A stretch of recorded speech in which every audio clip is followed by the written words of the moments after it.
નમસ્કાર મિત્રો, હું છું અગ્રાવત કિરણ કુમાર બી. મારી YouTube channel my students education પર આપ સૌ મિત્રોનું હું હાર્દિક સ્વાગત કરું છું. મિત્રો, જમીન રીસર્વે લઈને મોટા સમાચાર સામે આવી રહ્યા છે. 30/12/2024ના રોજ ગુજરાત સરકારે એક પરિપત્ર બહાર પાડ્યો છે, જેમાં સરકારે કહ્યું છે કે વાંધા અરજીની મુદત 1 વર્ષ સુધી લંબાવવાની થાય છે અને આ વાંધા અરજીની મુદતથી કોને લાભ થશે એ આપણે આમાં જોઈશું. ચાલો જોઈએ આ સમાચાર. જમીન રીસર્વે કામગીરી અંગે સૌથી મોટા સમાચાર સામે આવે છે. વાસ્તવમાં જમીન રીસર્વે વાંધા અરજીની મુદતમાં 1 વર્ષનો સમય વધારાયો છે.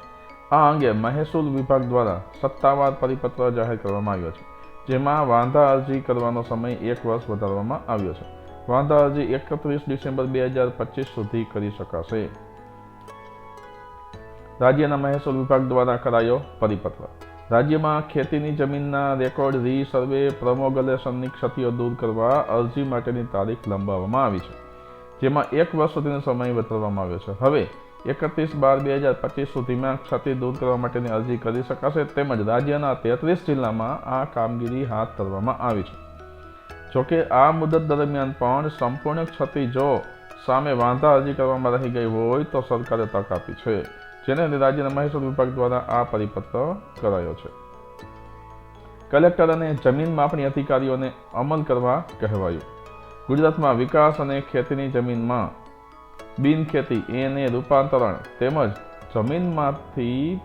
જમીનોમાંથી પૈકી અથવા તો તે હિસ્સાના વેચાણને તબક્કે પ્રોપર્ટી કાર્ડ ઝડપી જનરેટ થઈ શકે, દુરસ્તી કમ જાસ્તી પત્રક KJPની કાર્યવાહી થઈ શકે તેવા ઉદ્દેશ્યથી મહેસૂલ વિભાગે મહત્વનો નિર્ણય કર્યો છે.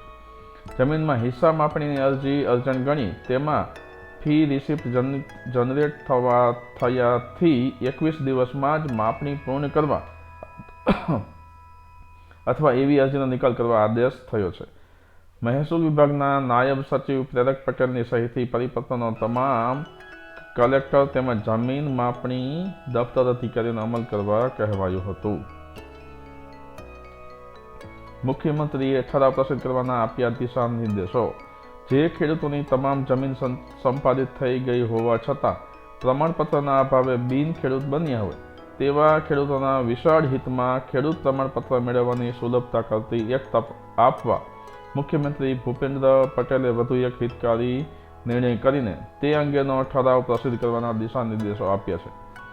મુખ્યમંત્રીશ્રીના આ નિર્ણય અનુસાર તારીખ 1/5/1960થી એટલે કે ગુજરાતના અલગ રાજ્ય તરીકેના સ્થાપના કાળથી વિવિધ પ્રોજેક્ટ્સમાં ખેડૂતોની તમામ જમીન સંપાદિત થઈ હોય અને જે તે સમયે ખેડૂત પ્રમાણપત્ર મેળવી ન શક્યા હોય તેવા ખેડૂતો રાજ્ય સરકાર દ્વારા આ ઠરાવ પ્રસિદ્ધ થયાના 1 વર્ષમાં પ્રમાણપત્ર મેળવવા માટે સંબંધિત કલેક્ટર સમક્ષ અરજી કરી શકશે.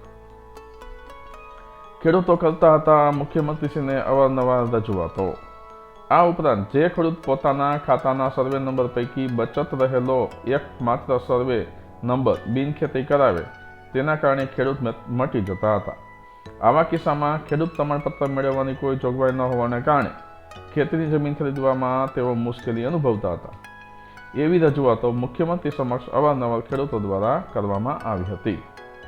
2 વર્ષમાં કરવાની રહેશે જમીનની ખરીદી.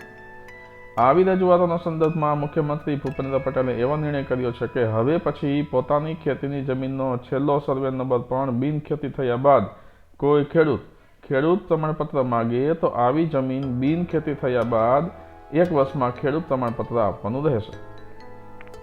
ખેડૂતો આ પ્રમાણપત્રની તારીખથી 2 વર્ષમાં જમીન ખરીદી કરવાની રહેશે. આ અંગેનો ઠરાવ પ્રસિદ્ધ થયાના 1 વર્ષ પહેલાથી આ પ્રકારે બિનખેડૂત થયેલા અરજદારોને પણ આ નિર્ણયનો લાભ મળશે. મિત્રો, આનો એક પરિપત્ર પણ બહાર પાડ્યો છે. એ પરિપત્ર પણ હું તમને વાંચી સંભળાવું છું. મિત્રો, આ રહ્યો તે પરિપત્ર. રીસર્વે રેકોર્ડ પ્રમોગલેશન બાદ માલુમ પડતી ક્ષતિઓ સુધારવા માટે વાંધા અરજી રજૂ કરવાની સમયમર્યાદામાં વધારો કરવા બાબત ગુજરાત સરકાર મહેસૂલ વિભાગ પરિપત્ર ક્રમાંક અહીં આપણને આપેલો છે. સચિવાલય ગાંધીનગર તારીખ 30/12/2024ના રોજ આ પરિપત્ર બહાર પાડવામાં આવ્યો છે. હવે વંચાણે લીધા પ્રમાણે મહેસૂલ વિભાગનો નંબર 1, 2, 3, 4, 5, 6, 7, 8, 9 અને 10 પ્રકારના જે ઠરાવો છે, પરિપત્ર ક્રમાંક છે, એ બધાનો અહીં ઉલ્લેખ કરવામાં આવેલો છે. એ બધું હું વાંચતો નથી. આપણે આગળ જોઈએ પરિપત્રમાં શું કહેવામાં આવ્યું છે તે.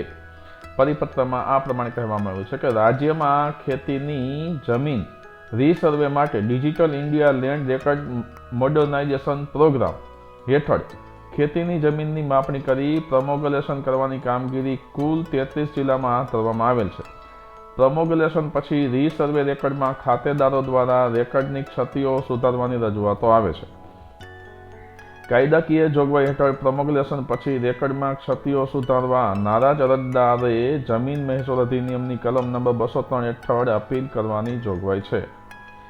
આવી અપીલ રાહે દાદ મેળવવામાં વિલંબ અને ખાતેદારોની હેરાનગતિ, વકીલાત ફી, અન્ય ખર્ચ અને હાડમારી ભોગવવાના પ્રશ્નો ઉપસ્થિત ન થાય તે માટે વંચાણે લીધા 1ના પરિપત્રથી પ્રમોગલેશન પછી ક્ષતિ સુધારણાની અરજી પરત્વે અપીલ કરવાને બદલે સુપ્રિન્ટેન્ડન્ટ લેન્ડ રેકર્ડશ્રીને સાદી અરજી આધારે નિકાલ કરવાની સત્તા એનાયત કરવામાં આવેલ છે.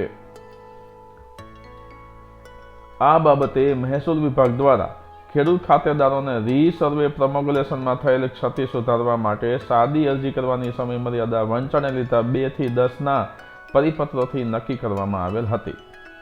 વંચાણે લીધા 10ના પરિપત્રથી નિયત થયેલ તારીખ 31/12/2024ની સમયમર્યાદામાં વધારો કરવા પ્રજાના પ્રતિનિધિઓએ રજૂઆત કરેલ હોય રીસર્વે પ્રમોગલેશનમાં થયેલ ક્ષતિ સુધારણા અરજી કરવાની સમયમર્યાદા વધારવાની બાબત વિચારણા હેઠળ હતી.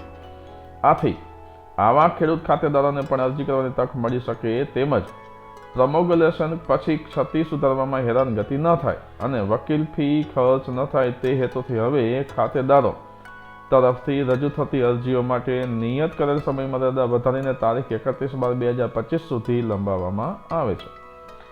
ઉપરયુક્ત વિગતે પ્રમોગલેશન પછી વાંધા અરજી રજૂ કરવાની સમયમર્યાદામાં વધારો કરવા સિવાયની અન્ય સૂચનાઓ વંચાણમાં લીધા 1ના પરિપત્ર મુજબ યથાવત રહેશે.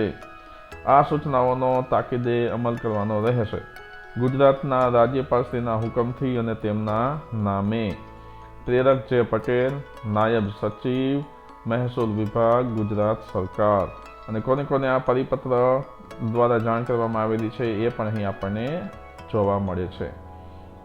તો મિત્રો, આ મુજબ હવે ખેડૂત મિત્રો છે એ પોતે 1 વર્ષ સુધી ફરીથી રીસર્વેની કામગીરી માટેની અરજી કરી શકશે. મિત્રો, આવા જ અન્ય જાણકારી આપતા સમાચારો જોવા માટે મારી YouTube ચેનલ માય સ્ટુડન્ટ્સ એજ્યુકેશનને તમે સબસ્ક્રાઈબ કરજો અને તમારા અન્ય મિત્રોને પણ શેર કરજો.